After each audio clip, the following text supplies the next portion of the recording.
Stan, I love that we have you here today. I want you to put your former team president hat on. What would you do if you were the New Orleans Pelicans to help keep him in the short term?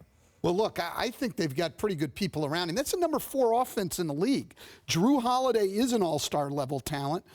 Julius Randle, Nichols, Meritic have given them one of the best front lines in basketball. Etuan Moore has been solid. This team doesn't guard anybody, okay?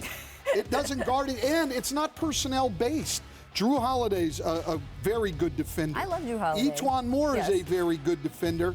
And Anthony Davis is the leading shot blocker in the league. This team's got to get more committed defensively. That's the answer. And part of that starts with Anthony Davis, quite honestly, Rachel. Watching them lately, yeah, he blocks shots.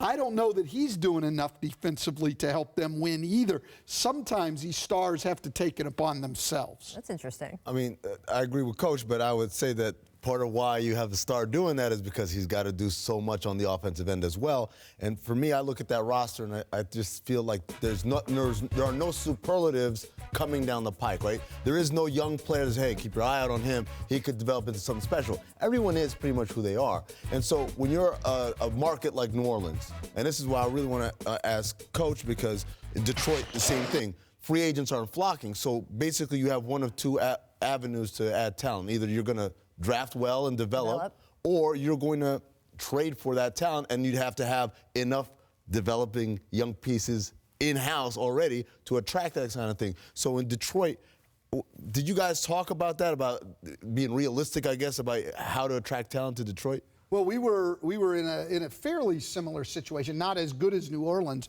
but where you weren't drafting real high. Right. And so that's a tough situation to be in, as far as getting a lot of young talent and developing it. And so we did think our best way to get high-level talent was going to be through trades. So you got Blake Griffin. Yeah, exactly. And Tobias Harris before that we had to build it through trades, we thought. And I think the same thing with New Orleans. They're not going to attract high-level free agents. Right. It's going to be hard with them in the draft. But at the same time, for them, I'm not giving up Anthony Davis right now when I haven't done, I'm not at the end of the rope here. Right. I've got another year after this. I've got time to make it work. As you said, once-in-a-generation talent.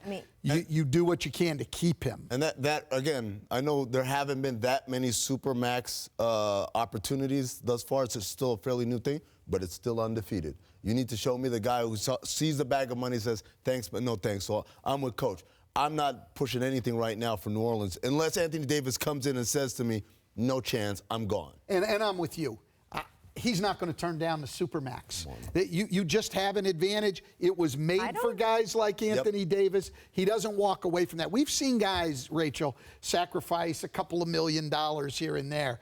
Man, he's got to walk away from a boatload of money. I don't think he's doing it. You guys are right that no one has been offered. I mean, the rule's only been in place for a couple of years, so there has not been someone who has had that offer put in front of them and them said no. But there has been a bunch of situations where guys have walked away knowing that is what they are walking away from. Kyrie Irving asked for a trade when he was in line to getting a Supermax. Kawhi Leonard was in line to get a Supermax, and if he had played his last year in San Antonio differently, they certainly would have offered it to him. He made the choice to do things differently and decide that he wanted out. So we have seen guys do it. And by the way, when you are making as much money as these guys make now, look, $40 million, the extra $40 million that you get over 5 years in that Supermax, that's a lot of money to me. $4 million would be a lot of money to me. But these guys are making so much money, and they would still be making so much money in whatever contract they sign with someone else, and then have a whole nother mega contract after that. That is why I think you had Kyrie or Kawhi say, I want to be in a different situation.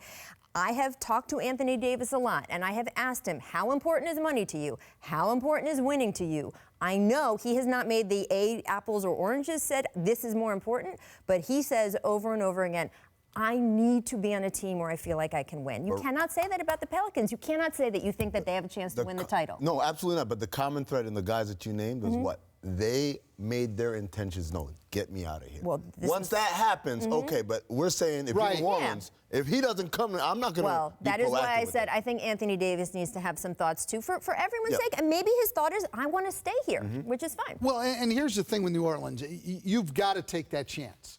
You've got to take that chance because you're never going to get fair value back. I don't care. We can talk about Boston has a lot to offer. What? some first-round picks Nothing that for aren't, Anthony Davis. You don't some think of those you don't think things. Danny Ainge is opening the entire roster and say, what would you like? Yeah, okay, unless you're getting Kyrie back, okay? Unless you're getting Kyrie back, signed and under control, New Orleans could very well be heading into the abyss of which they never recover. Right. So, yeah, I'm hanging on to Anthony Davis as long as I possibly can, or until, like Amin says, he just comes in and says, I'm not doing it here. I'm out of here. Now you've got to make a move. Yeah, it is complicated. I will say the Stepien rule doesn't apply to them because that draft has passed, so they can trade their first-round pick coming up. I think we will look for them to see if they want to do that.